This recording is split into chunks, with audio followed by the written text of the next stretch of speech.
상철은 영정 앞에 서서 한동안 움직이지 못했습니다. 향 연기만이 고요히 위로 올라가고 빈소는 숨소리조차 조심스러울 만큼 적막했습니다. 상철은 끝내 고개를 깊이 숙인 채 낮게 입을 열었습니다. 어머니, 어제 저녁 저에게 이제 그만 너도 내려놓고 편해지라고 하시더니 그게 마지막으로 제게 하신 말씀이세요? 이렇게 갑자기 가시면 어떡합니까, 어머니? 그 말을 뱉는 순간 상철은 더 버티지 못하고 그 자리에 힘없이 주저앉고 말았습니다. 뒤늦게 빈소에 들어온 지혁은 사망이라는 단어에 정신이 잠시 아득해졌습니다. 그러다 이어 들려온 할머니라는 말에 무심결에 가슴 깊숙한 곳에서 안도의 숨이 새어나오는 자신을 느꼈습니다. 그 감정이 얼마나 잔인한지 지혁은 그 순간 스스로를 도저히 용서할 수 없었습니다. 차마 표정에 드러내지 못한 채 지혁은 조용히 고개를 숙이고 자리를 지켰습니다. 수빈은 더 이상 참지 못했습니다. 자신이 할머니를 카메라 앞에 세운 것이 이 모든 일을 불러온 것만 같아 수빈은 영정사진을 와락 끌어안고 주저앉아 오열했습니다. 미안해. 할머니 미안해. 수빈의 울음은 빈소 전체를 처연히 적셨습니다. 지화는 아무 말 없이 다가가 수빈을 조용히 끌어안았습니다. 두 사람은 그렇게 움직이지 않은 채 한참을 그렇게 슬픔을 삼키고 있었습니다. 뒤늦게 도착한 성재는 그런 광경을 멀리서 바라보다가 오열하는 수빈의 모습에 괜스레 마음이 더 아려와 고개를 절로 떨구고 말았습니다. 사고를 같이 당한 다정은 아직도 중환자실에서 깊은 잠에 빠져 있었습니다. 시어머니 조복래의 사망 소식조차 알지 못한 채 여전히 의식을 찾지 못하고 있었습니다. 병실에는 기계음만이 무심히 규칙적으로 울리고 있었습니다. 시간이 흐르며 장례식장은 조문객들로 조금씩 분주해지기 시작했습니다. 그 틈으로 은호는 지친 얼굴로 서 있는 상철을 발견하고 깜짝 놀라 눈을 크게 떴습니다. 어떻게 알고 왔어요? 상철이 그렇게 묻는 순간 뒤에서 익숙한 목소리가 들려왔습니다. 진우, 지혁의 부름에 상철은 지혁과 은호를 번갈아 보았고 은호는 상철과 지혁을 바라보다가 두 사람이 아버지와 아들임을 뒤늦게 알아보고 한 차례 더 크게 놀라고 말았습니다. 잠시 세 사람 사이에 묘한 침묵이 흐르다 은호는 천천히 고개를 숙여 조용히 조문을 마쳤습니다. 은호가 자리에서 일어나려는 순간 화환 하나가 막 도착했습니다. 은호는 무심코 화환의 리본을 읽다가 그 자리에 굳은 듯 멈춰 섰습니다. 박진석 고성이. 은호는 곧바로 성재를 바라보며 조심스럽게 물었습니다. 설마 성재 선배, 누구 화환이에요? 성재가 담담히 답했습니다. 우리 아버지하고 어머니, 지환이가 우리 동생 일도 봐주고 있잖아. 그래서 보내신 것 같아. 은호는 다시 한번 놀란 얼굴로 되물었습니다. 선배, 그럼 고성이가 성재 선배가 말하던 그 새어머니예요? 그 순간 은호는 성재를 바라보다가 말을 잇지 못하고 잠시 멈칫했습니다. 무언가를 말해야 한다는 것을 알면서도 성재가 받게 될 충격이 먼저 떠올라 쉽사리 입이 떨어지지 않았습니다. 빈소 한편에 다시 무거운 침묵이 짙게 내려앉았습니다. 한편 지환의 할머니가 세상을 떠났다는 소식을 들은 순간 영란은 아무 생각 없이 자리에서 벌떡 일어나 문을 향해 달려갔습니다. 그때 거실에서 고성이와 정면으로 마주쳤습니다. 영나야, 너 어디가? 영란은 숨도 고르지 못한 채 다급히 말했습니다. 오빠 할머니 돌아가셨잖아요. 가봐야죠. 고성이의 얼굴이 차갑게 굳었습니다. 내가 거길 왜 가? 영란은 한치도 물러서지 않고 또렷이 되받아쳤습니다. 왜라뇨? 순간 공기가 팽팽하게 당겨졌습니다.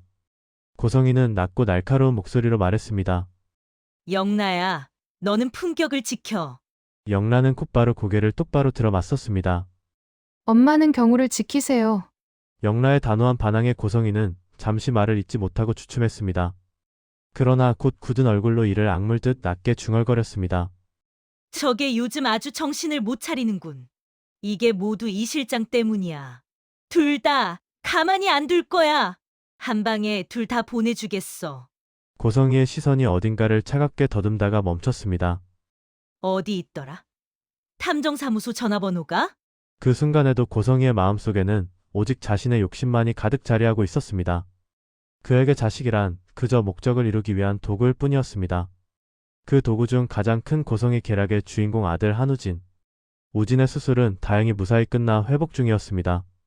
병실은 조용했고 창밖 햇빛만이 희미하게 스며들고 있었습니다.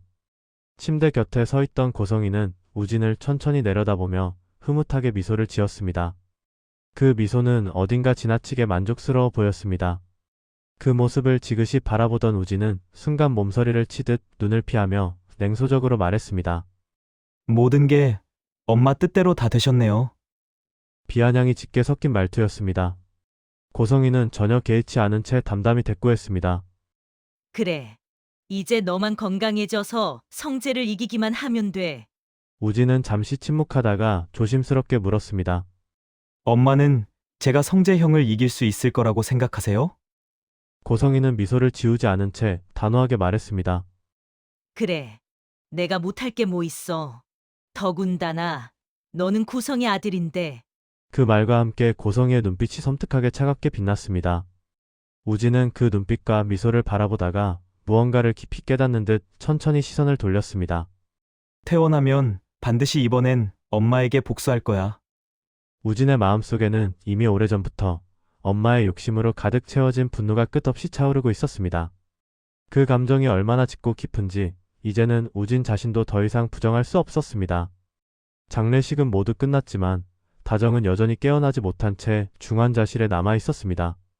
그런 다정을 두고 가족 모두의 걱정은 오히려 더 깊어만 갔습니다. 지혁은 장례를 마친 뒤 미루어 두었던 일을 정리하기 위해 서둘러 사무실로 향했습니다.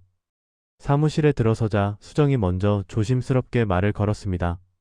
지혁 선배, 마무리 잘하셨어요? 너무 상심 마세요. 수정의 진심 어린 위로는 아직 지혁의 마음에 닿지 못했습니다. 그때 수정이 갑자기 놀란 목소리로 지혁을 불렀습니다. 대표님? 지혁이 고개를 들어본 순간 그곳에는 도망친 신부 정보아가 낯빛 없이 서 있었습니다. 누구보다 계산이 빠르던 지혁에게 과거 정보아는 달콤한 제안을 건넸던 사람이었습니다. 그러나 그 선택의 결과는 무엇보다도 비참한 상처로 남았습니다. 그 고통에서 겨우 벗어나 이제는 은호에게 조금씩 마음이 기울기 시작한 지혁의 앞에 정보아가 다시 나타나 조심스럽게 물었습니다. 지혁 씨, 우리 새로 시작할 순 없어요? 지혁은 정보아의 지나치게 뻔뻔한 태도에 질린 표정으로 차가운 분노가 섞인 말만 내뱉었습니다. 지금 여기서 뭐 하는 거예요? 나가세요. 정보아는 물러서지 않고 다시 애타게 말했습니다. 지혁 씨, 한 번만 내 말 들어줘요. 지혁은 단호히 잘라 말했습니다. 더 이상 들을 필요 없어요. 2번 다시 내 앞에 나타나지 마세요. 지혁은 혹시라도 은호가 정보아와 마주칠까 마음이 쓰이는 듯 더욱 매몰차게 덧붙였습니다. 어서 나가세요. 그 말을 남기고 지혁은 문을 닫았습니다. 그리고 바닥에 흩어진 서류들을 하나하나 다시 정리하기 시작했습니다. 손끝은 차분했지만 마음은 전혀 가라앉지 않았습니다. 한편 긴 시간 잠들어 있던 다정은 마침내 의식을 되찾았습니다. 눈을 뜨자마자 다정은 의사에게 가장 먼저 다급히 물었습니다. 우리 어머니, 아니, 조봉계 씨는요? 의사는 담담한 표정으로 조용히 대답했습니다. 이미 사망하셨습니다. 그 말을 듣는 순간 다정은 놀라 주사기를 뽑으려 하며 급히 몸을 일으키려 했습니다. 그때 상철과 지혁이 급하게 병실로 들어왔습니다. 여보, 이제 깨어난 거야? 엄마, 괜찮아요? 다정은 자신의 상태에는 아랑곳하지 않은 채 두 사람을 애절히 바라보며 물었습니다. 어머니, 아니, 할머니는? 상철은 대답을 피한 채 괴롭게 고개를 돌렸습니다. 지혁은 고개를 깊이 숙인 채 힘겹게 입을 열었습니다. 엄마랑 사고 났을 때 이미 말끝을 흐리는 순간 다정은 그제야 모든 것을 알아차린 듯 눈이 풀리더니 그대로 다시 정신을 잃고 말았습니다. 다정아, 여보, 엄마. 상철과 지혁은 동시에 다정을 급히 부르며 다가왔고 의사는 다급히 다정의 상태를 살피기 시작했습니다. 병실에는 다시 긴급한 기계음만이 날카롭게 울려 퍼졌습니다.